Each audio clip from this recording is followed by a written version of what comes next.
Hi, this is Asa Tripathi from Efficient Manufacturing Magazine, live from India MedTech Expo 2025. We are here with Mr. Ajay Kumar from SS Innovations. So technically the first question should be, what is the recent innovation that you have incorporated in your company? Currently, with the machine which we are displaying here is our third generation machine, which is we have named Mantra 3.0. So this machine is do the surgeries, all the soft tissues.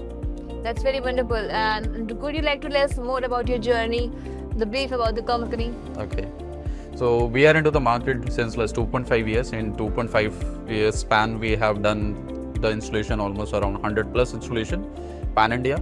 We have done around 8 to 9 installation globally. How beneficial has been the India MedTech Expo 2025 so far? Yes, it's a good platform to showcase our new tech machine. So we are having more visitors, which knowing our name that some Indian companies are making these world-class robots. And what is the different segment of customers you cater to? Currently, we are just hitting the hospitals only. So hospital facilities are having a machine for their OT routine cases. Okay, that was wonderful. Thank you very much for your time, friends.